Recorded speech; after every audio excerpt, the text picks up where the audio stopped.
Good morning from Democritus. I hope you can all hear me and we can all see me clearly.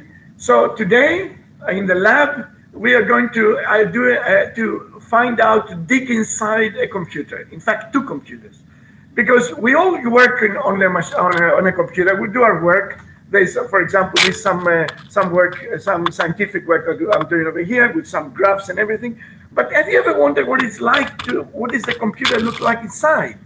So let's do it. Let's open up the machine. I'll close the program. I'll shut down the computer. There we are, shutting down the computer, the laptop. And now I'm going to turn it over and find out how the computer actually works. What does it look like inside? There you go. Turn it over. I've already removed the screws. So I'm going to take out this cover over here. It needs a little bit of rough treatment sometimes. And there you are. There is the what we call the motherboard. The motherboard is actually a computer board that contains all the auxiliary, supporting electronics. And on top of together with supporting electronics, we have all the main parts of a machine. The main parts of the machine in this case would be on the motherboard. There will be the CPU. I'm going to take it out in a few minutes.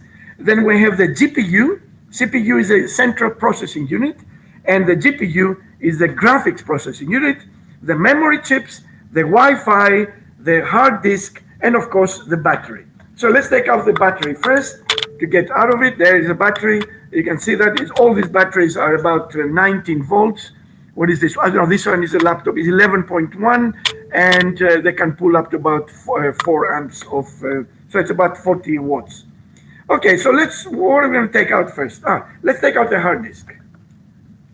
There you go. There's always some protecting and supporting screws. And there you are. I can take it out like that. And there is a hard disk. This one is 160 gigabyte. It's an ordinary hard disk. And this is called SATA. It's a modern type of hard disk with the connections called SATA connections. Anyway, don't worry what SATA means. There's also PATA in the old hard disks. The difference is that this is a SATA and this is a PATA. So SATA PATA it's does a different type of hard disk. Let's go a little bit deeper inside. I hope you can see clearly. All right. So now I'm going to remove the fan, because the CPU and the GPU, of course, all the electronics, they produce, because there's electrons flowing, they produce a huge amount, especially the modern machines, they produce a huge amount of energy, of heat, energy in terms of heat. With the result that you need to somehow dissipate the heat. So you dissipate having a fan, and nowadays, in the old times, it was just a simple fan. For example, this is from a desktop, a fan. I'll show you a desktop later. And now, but at the same time, we also have what we call a thermal heat sink, where over here, inside here, there's a liquid. The liquid evaporates and carries energy away from the chip, from the CPU and the GPU. So I'm going to just remove it completely. I hope we'll have enough time to look at everything.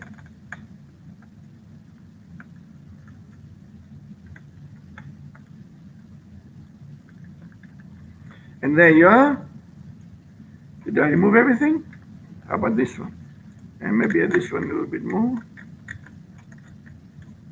And there you are. There is this heat sink. And there's the radiator. There's the heat sink, the radiator. It's already warm, actually, and I only have it on for about a few minutes. And there is the CPU chip, the main central processing unit. Over here, I'm not going to take it out because on these machines, a little bit tricky, but I can show you what they look like. There's, for example, this one here. This is also from a laptop, and you can see all the connections. There are hundreds of connections, and there's the chip. And the chip, this thing, it does all the processing, arithmetic processing, all the different input, outputs, and everything. This is a GPU. Most modern machines have separate GPU, CPU. In the old times, they used to be the same. And over here, we have the memory chip. I'll just take out one. This one here. You can see there's 4 chips, and this one is only 512 megabyte. There are millions of transistors, and the same thing with with a CPU and a GPU, they've got millions and millions of transistors, capacitors, all of everything that is used in an electronic circuit. It's really very, very impressive how they build them. And finally, over here, you have the Wi-Fi chip, and there's the connections for the antenna. The antenna connections, the antenna goes around the monitor, and that's why you can get a good signal. So there's antenna connections, and well, there's other connections as well. On the other side, I'm not going to take this one out, but on the other side, you have other chips and everything. So there's the basic structure of a laptop. This is, by the way, the sound card, the sound processing unit, and lots of other processing electronics inside. Over here, for example, you have the connection for Ethernet. You can recognize the Ethernet connection over here.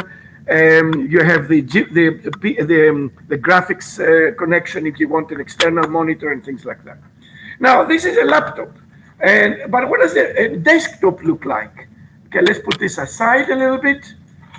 And I hope I can find a way how to put it together. No, I know how to put it together.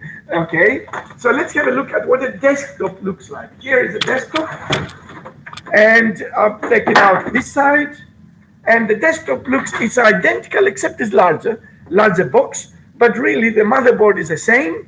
And you can see here, I think you can see clearly, there's the power supply. The power supply in this case, of course, is a battery in the laptop, but here we have a large power supply. You plug it in from here. There's the plug over here and the switch, and the power supply gives power to the motherboard. There's the motherboard down here, and the big chip. This has got a large chip with a large fan. It's not that large. There's many of them much larger than this, and you have all the power supply on this side. This is the graphics card. Now I've got another one out, but I'm just going to show you quickly. There's a connection for the hard disk. There's a hard disk, the hard disk of the desktop. There's another hard disk over here. This is a bit old. This is only about 80 gigabyte. Is it 80? It says no, 200 gigabyte hard disk. It's a bit old, maybe 10 years old, but you get the idea. It's also a SATA connection, fairly modern connection. There is the DVD drivers. There's a hard disk. Down here is also the PCI, the way that you connect external cards in order for the motherboard to see it. And this is the sound card. There's the processing unit, the GPU is over here. I don't know if you can see, it's a bit dark. I'm sorry, let me bring it a bit closer. There it is, there's a GPU, there's a CPU with a big fan over here. And there's the memory card chips. So now if I move this away and bring this over here, I have an open motherboard, and you can see the motherboard over here. These are the PCI slots. These are the gates for connecting external things.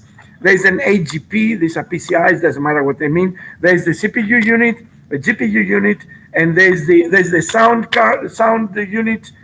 These are different. These are the controller for the PCIs. A very important one is the BIOS. The BIOS chip over here. The BIOS is actually is the very first thing that the computer reads when you switch it on. It's the basic instructions, so it can start reading the rest. So without the BIOS, computer cannot work. All computers also got a little battery. The battery keeps the BIOS working, because the BIOS is a chip that is pre-programmed. So the battery is important, and also keeps the clock going, because without the clock, the BIOS cannot work properly. These are the connections for the hard disk. There's a connection for the floppy disk. The old times, there used to be floppies. Maybe nowadays in your computers don't have floppies anymore. They don't even have DVDs. And there's the memory connections, the memory chips. They look like the ones I showed you earlier. And of course, external cards. This is a VGA card for a connection, external monitor connection. This has got its own CPU. Of course, a central processing unit. This is a sound card for 5 speakers. And 1, 2, 3, for 5 speakers. And sound card, again, is a little bit old. But generally, this is what a computer looks like. This is our connections to the human side, to our side. And you have the connection to the external monitor, to the monitor. Then you have serial ports. Nowadays, we don't use serial ports anymore. There's USB. The USB is a big discovery in the last 10 years or so, because they allow the connection of anything, because it's called a universal serial bus. the serial connection is also this. It means that the data comes in series, but because it's universal and the inside the controllers inside the motherboard allows you to control to connect nearly everything. So it really is an amazing, a very simple way of connecting things. In the old times, the keyboard had to be connected in the purple plug and the mouse in the green plug, but nowadays we have USB and everything goes in the USB ports. This has got a built-in sound card, that one over there. And what else can I say? This is also a serial port. This is the VGA. Okay, and this is it. This is how the computer looks inside. And I hope you got some information, some knowledge. And every time you open your machine, whether it's a smartphone or whether it's any other computer, then you get some ideas of how these things are built. It's really an amazing magic. It's amazing capabilities that people have been able to build in. There's millions of thousands of components and millions of connections. Each of these cards is actually, some of them are 8 levels that you cannot see over here, and then really millions of connections. And look at it, it's just a magic, it's beautiful. And really it's remarkable what is able to, what humans and engineers and physicists, of course, have been able to do. And without any further ado, I hope you enjoyed it. I hope now you know a little bit more about computers, and I wish you to have a very good school day. Posizione?